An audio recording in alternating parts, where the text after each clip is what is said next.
Olá,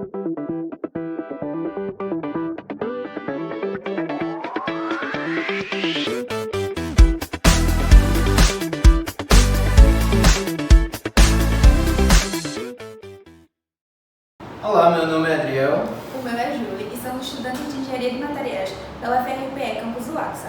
E no vídeo de hoje vamos falar um pouco sobre os materiais metálicos. Todos nós sabemos que os materiais metálicos ele sempre esteve presente no desenvolvimento da humanidade, desde os nossos antepassados, onde os metais eram utilizados principalmente para a casa, até os dias atuais, onde suas aplicações são diversas. Isso não é à toa, pois os materiais metálicos são um grupo de elementos químicos abundantes em nosso planeta e que preenche a maior parte da tabela periódica. E também os materiais metálicos têm a característica de possuir brilho metálico e também são ótimos condutores elétricos e térmicos. Também têm a característica de ser bastante dúcteis e maleáveis. E também em reação química tende a perder elétron e se transformando em íons positivos. E também uma facilidade de ligar com outros metais em uma fundição, transformando em liga metálica. E também tem dois tipos de materiais metálicos: os materiais ferrosos, como o ferro fundido e o ferro forjado e o aço inox. Se aplica em construção civil ou em aplicações de motores, peças de motores de automóveis. E os não ferrosos, como o titânio, o cobre e o zinco em aplicação em tubos de água ou tubos de gás e também em fios elétricos. Bom, o processo de fabricação são classificados em sem cavaco e com cavaco. Sem cavacos temos a fundição, laminação, trefilhação, forjamento e o corte. E já com cavaco temos o sorneamento, furação, torneamento e a frisagem. O ferro forjado tem uma aplicação de maior confiança, pois ela tem uma maior durabilidade, pois ela é como se fosse um bloco maciço, sendo mais denso. E também indica como aumentar a resistência fazendo os tratamentos térmicos. O tratamento térmico ela tem uma penetração de maior dureza na superfície da peça. E também o nitretamento é uma superfície que altera a forma química do material, tendo maior durabilidade na superfície da peça. Alguns exemplos onde os materiais metálicos podem ser aplicados é na construção civil, na indústria naval, automobilística, elétrica e eletrônica. A seguir, fique agora com o nosso entrevistado. Olá, agora vamos escutar o estudante de Engenharia de Materiais do campus UAXA. Olá, sou José Wilson, estudante aqui da Unidade Acadêmica do Cabo Santo Agostinho. Sou aluno do 10º período e atualmente também estou fazendo Iniciação Científica com o professor Aureliano, com a obtenção de ligas por eletrodeposição.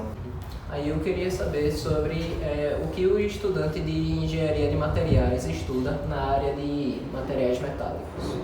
Bem, o estudante de materiais atua basicamente na área de metais, basicamente estudando a composição química dos metais e a dependendo da sua formulação, de como esse material se comporta, a depender da sua aplicação. Por exemplo, aqui temos o aço 1020, que na sua composição ele tem carbono e ferro. Mas a depender dessas concentrações eu posso dar outras propriedades a esse material. A depender de um ácido que tenha uma maior quantidade de carbono, por exemplo, ele já se torna um ácido de médio, que pode ser utilizado como um ácido para eixos. Um ácido, por exemplo, aqui inoxidável, com uma alta concentração de cromo ou molibdênio, onde aqui eu já tenho uma característica de ser um material com alta resistência à corrosão. E aqui eu também tenho um alumínio também, que também apresenta entre as suas versatilidades, bastante utilizado na construção, e também apresenta uma alta propriedade de corrosão. Então o engenheiro de materiais atua basicamente nesse sentido, de estudo da composição química, de como o material se comporta dependendo do esforço, se o material apresenta de certa forma uma certa quantidade de uma certa resistência à corrosão, se ele apresenta uma certa propriedade à tração. Então, de fato, o estudante de engenharia de materiais vai atuar mais nesse sentido, de estudo de propriedades e de obtenção do material metálico. Aqui no laboratório da UACSA, no laboratório de processamento metálico, ele é dividido em dois setores. A parte de metalografia, de preparação de amostra e análise metalográfica, e a parte de fundição, que é mais ao fundo do laboratório. Aqui temos a parte de preparação de amostra para a metalografia. O que seria isso? É justamente o estudo da microestrutura do material metálico. Então aqui a gente tem uma máquina de corte, essa máquina a gente utiliza aqui para cortes mais finos. Aqui nós temos as máquinas de embutidora.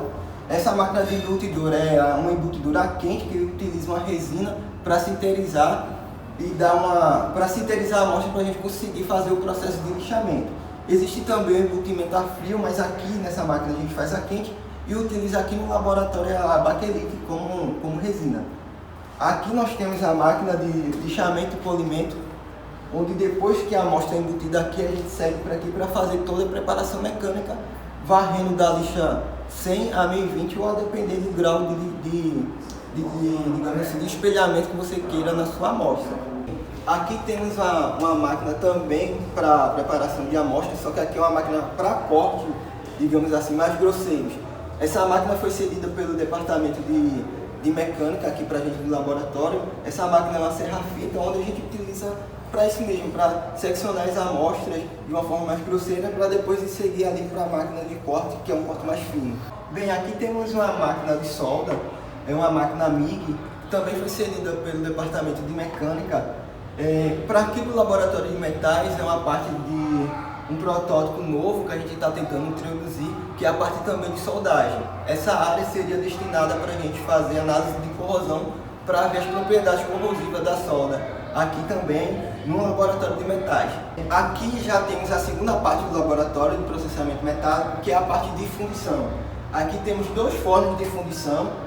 Um maior, onde aqui se faz a fundição digamos assim, de uma maior quantidade de material, e aqui temos um forno menor. Esse forno aqui a gente está utilizando ele para fazer tratamento de martensítico, onde você eleva a temperatura de um metal e resfria ele em salmoura para se obter essa característica do metal. É onde ali ele vai ocorrer transformações de fase para obter a estrutura martensítica, dando uma alta propriedade mecânica ao aço.